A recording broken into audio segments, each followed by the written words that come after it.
vedare tinokuchingamidzai zvekare kune chimwe chirongwa pano paZim Facebook Secrets and Confessions. Tadzoka zvekare nemamwe mamessages. Regedzei tibva tapinda mumamessages edu atadzoka takakubatirai. Hanzi pane angaitawo here nhamba yemuroyi. Ndinoziva kuti vamwe venyu muchada kuita Jaji Judy muchiti iwe uri munhu akaipa. Handina hangu nguva yevanhu vakadaro. Kana kuri kunzi unenge uchida kuziva nyaya yangu, chigara pasi woteerera tozotaura afterwards. Panapa ndauyawo pano ndichitsvaka nhamba dzemuroyi ane simba, uye kana paine ane nhamba ngaauye titaure. Muna November 2024 amai vakandibvunza kuti ko Shamiso, not my cousin sister Cyril's name, ari kuita sei, wataura naye here? Ndikati handina nguva naye because iye haatifarire plus ane dzimwe hama dzaanofarira, handiti munongomuziva mama. Amai vakabva vati it is okay, ko haufa nemuchato wake nekuti ari kuda kuti unge uchiitirwako kuUK. Manzwiro andakaita haasi kuda kuti ange achizoya kuzochatira kunoku kuZim. So ndakabva ndatoshamisikawo nazvo because kwandiri ainge achinditi vari kufanira kuti vange vachizouya kuZimbabwe for their wedding. Amai vakabva vati ndakatombotaura naye ndikamubvunza kuti saka uchatibatsira here nemavhiza kuti tinge tichikwanisa kuuya kumuchato wako.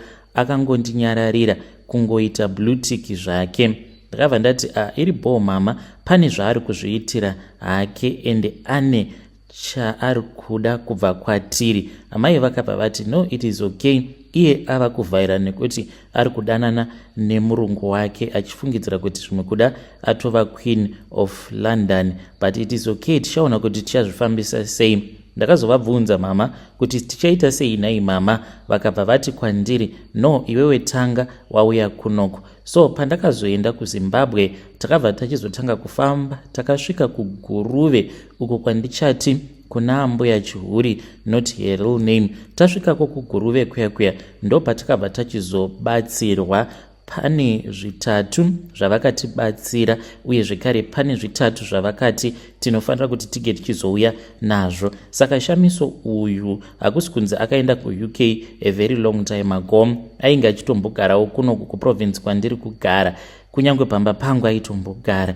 Takanzi panoda zvipfeko zvaShamiso uye zvekare taifanira kuti tige tichizotenga Zambia, tobva tachizotsvaka munhu anopenga, munhu iyeye tobva tamupa zvokudya. Saka pachipfeko apa ndainge ndichiti ndichazoti kana ndadzoka kuno kuSouth Africa ndobva ndachizotsvaka pazvihembe zvandaiziva kuti ainge akambozvisiya pamba pangu. Asi amai vakabva vanditi it is too late kuti utange wambodzokera kuJoni wozodzoka kunoku. Aiwa, ngatigarei tafambira nyaya dzacho. Takabva tachizoenda kumba kwana Shamiso kuna mama vake, ndokubva tanogara kuya tainge tiriko paChristmas. Saka ndakazongopinda muspare bedroom make Shamiso ndokubva ndachizotora zvipfeko zvake, ndikatora nechipfeko chake chemukati. Tabvako tikabva tachizonotenga Zambia. Takafamba tichitsvaka Zambia painge pakanzi panodiwa Zambia rinenge ringori nekala 1 risina mapattern, ndokubva tachizoriwana. Mushure mekunge taita saizvozvo tichibvako kuGuruve ndopatakanzi chikafu ichi chandabika nagogo vekutibatsira munofanira kuti munge muchizotsvaka benzi rekuti rinozodya chikafu ichocho. This was muna December. Then muna January patakaona kuti zvaramba, ndakabva ndachizotuma amai kuti vange vachidzokera kuya. Amai ndakavapa mari yainge ichikwana iyo kuita 9,000. Ngoma ndakarara nevarume vakawanda kuti ndikwanise kuraiza 9,000 rands. Amai ndokubva vaenda kuya. Mushure mekunge vaenda kuya vakabva vachizopiwa mushonga uyo wavakazonditumidzira kunoku.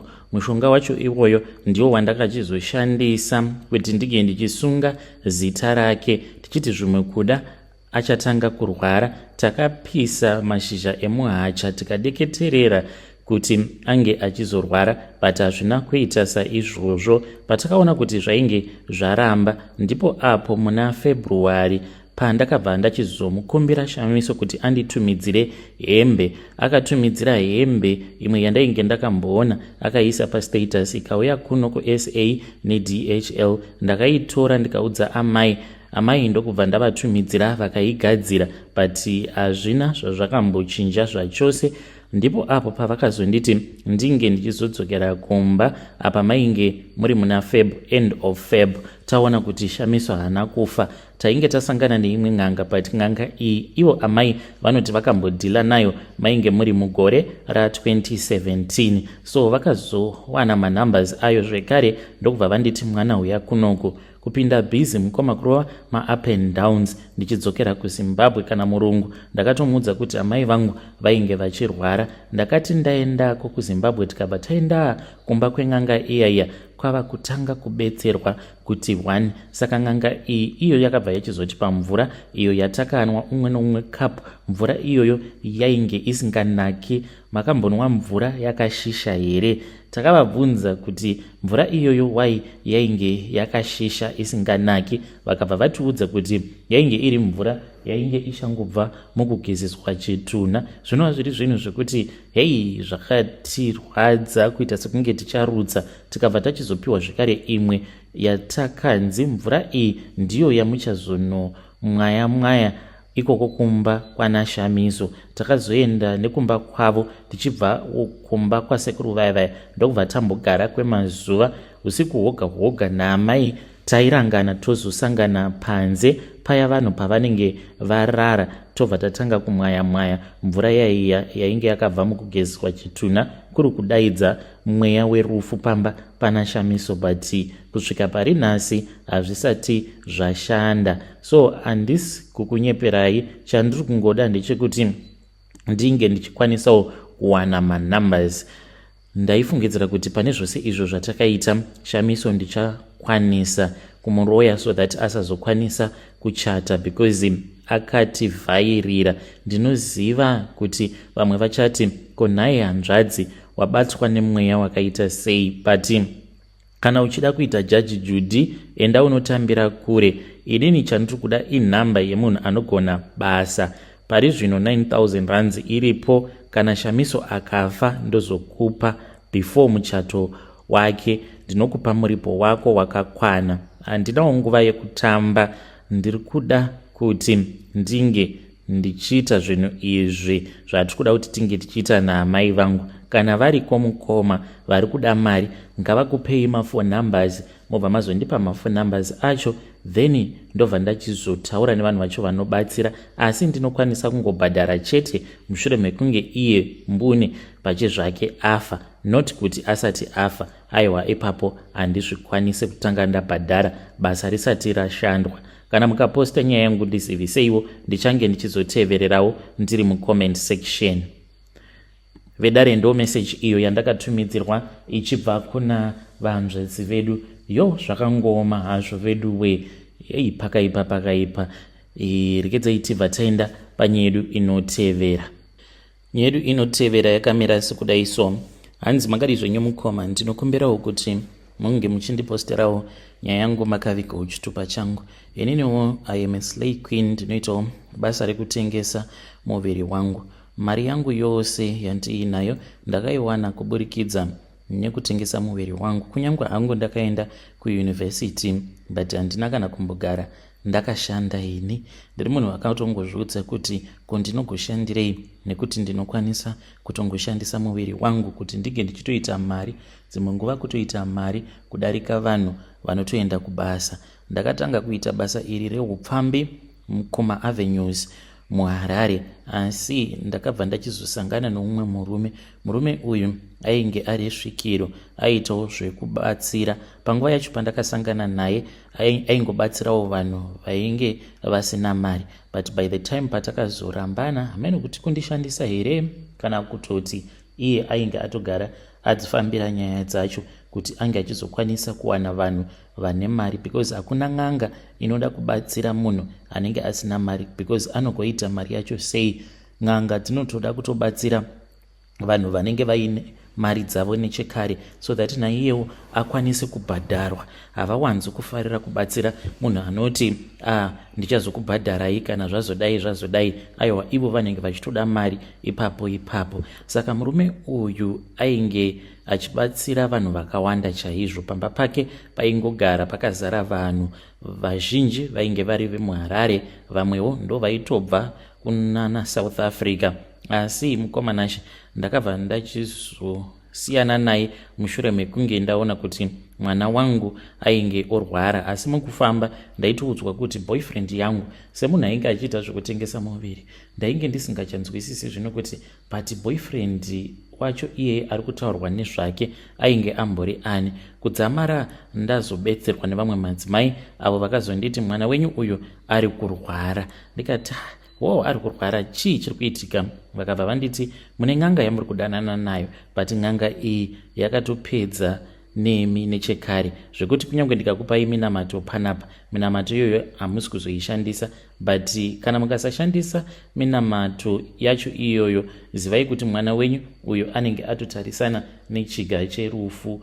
Zvechokwadi ndaita sekunge munhu aishandisirwa mishonga nen'anga yayo. Ndakatobvako ndiine minamato yangu yandainge ndiinayo, kuzonodai ndingaishandisa here minamato yacho, kutoignore. Ndikati handichazoishandisa mangwana ndiye mangwana, kusvika zvatovharana mwana wangu ndokubva afa. Saka pari zvino mwana wangu uyu iye anouya kuhope kwangu achiti mama ndiri kushandisiwa. So ndakazomubvunza, ndakazokwanisa kutaura naye kuhope. Ndo pandakabva ndachizonzwa achinditi ari kushandiswa nevamwewo vanoita zvematongerwo enyika kuMozambique. Anoti mweya wake wakatengeserwa imwe n'anga yekuMozambique. Ndiri kurwadziwa mukoma, ndingaitawo sei? Shuwa ndingatengesera mwana wangu kuna Satani apa ndisina kana chandakambowana zvachose.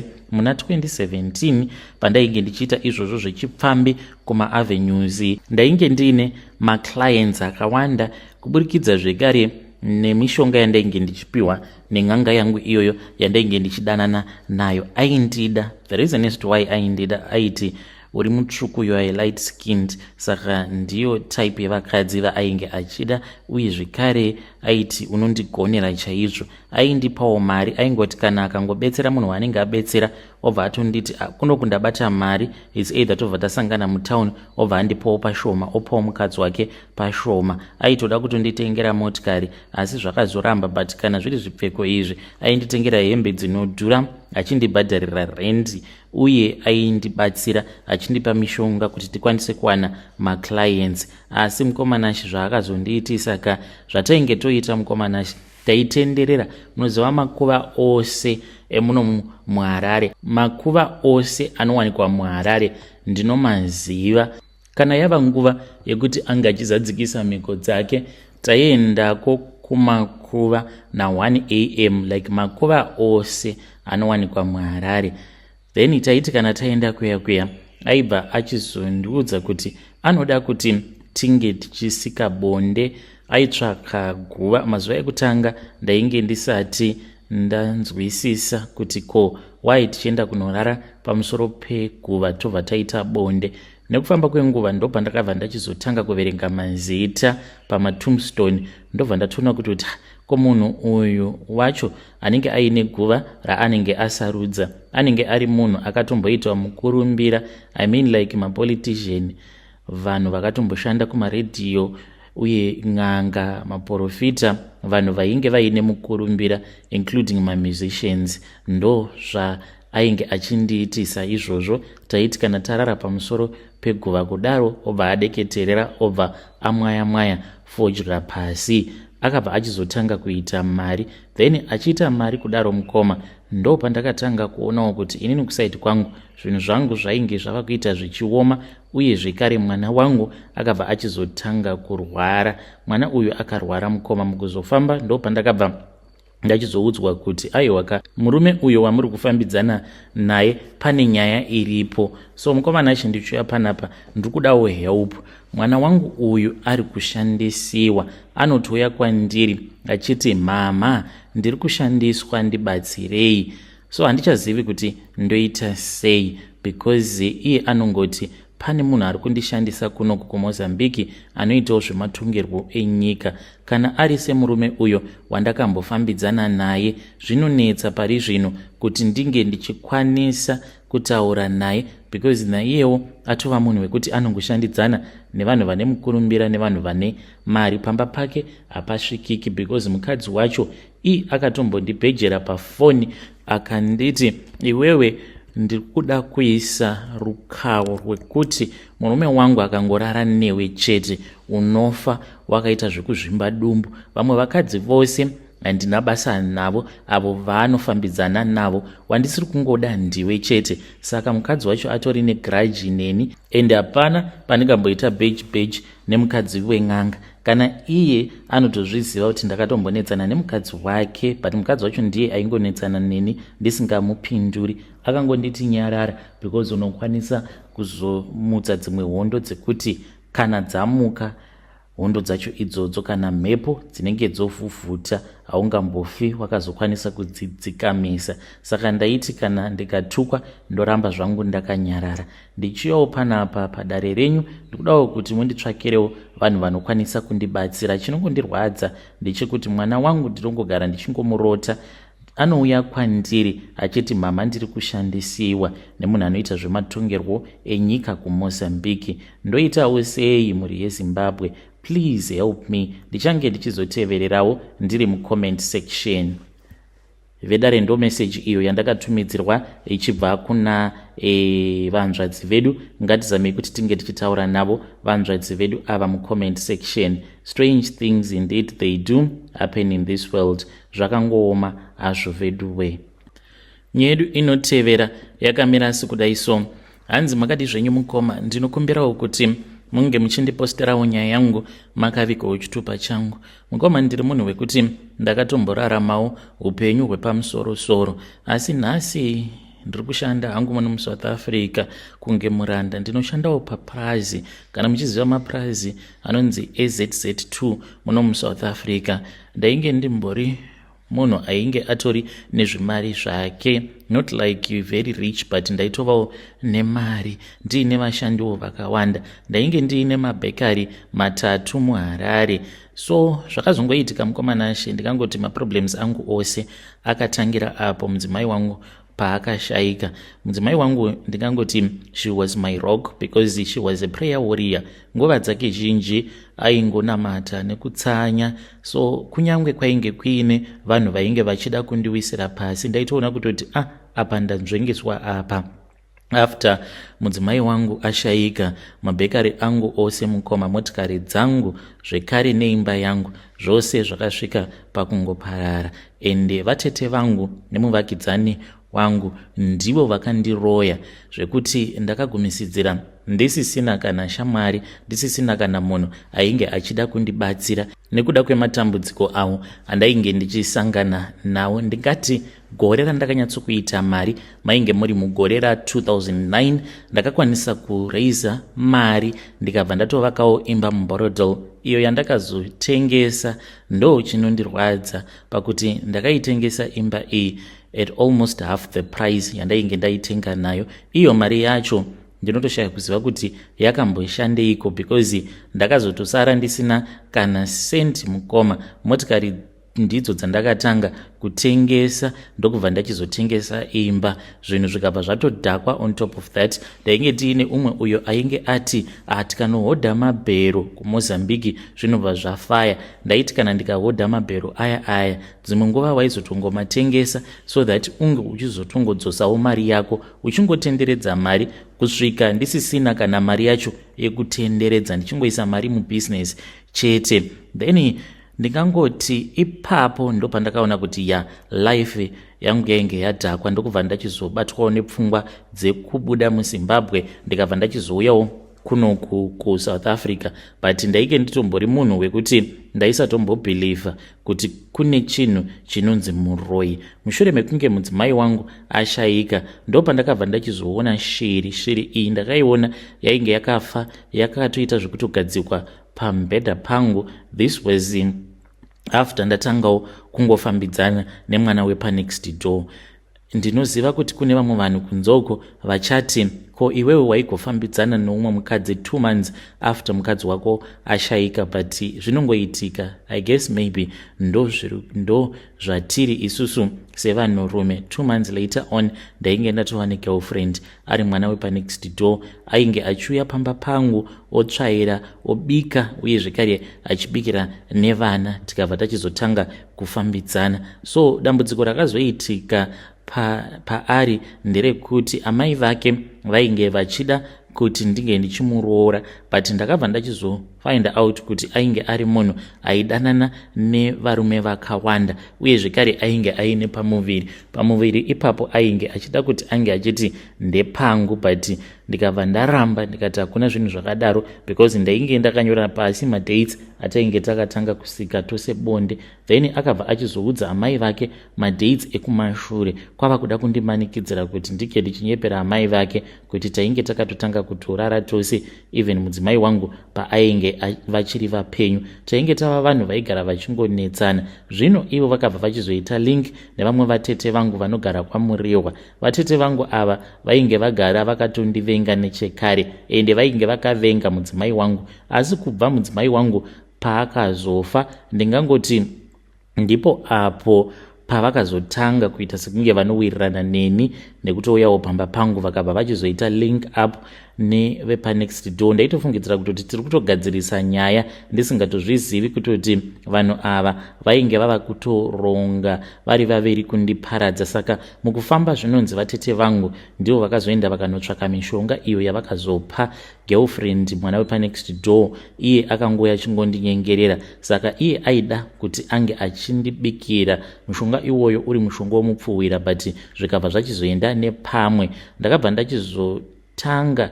kusangana nemaproblems mubusiness mangu, ndikatengesa bhekari rekutanga mushure mekunge ndatsvaka munhu wandakati uya tinge tichishanda tose, zvinhu zvikatowedzera kuoma, ndokubva ndachizotengesa bhekari riya akazosara achirana bhekari iroro kusvika pari nhasi anotorana bhekari racho renumber 2. ndikabva ndati since ndasara nemabhekari maviri zviri nani kuti ndinge ndichitengesa rimwe racho, ndobva ndafokasa pane rimwe bhekari rather than kuti ndinge ndichizoti makosti uko nekoko, since ndichiri kuda kusimukira zvinhu zvangu zvambodhakwa kudai.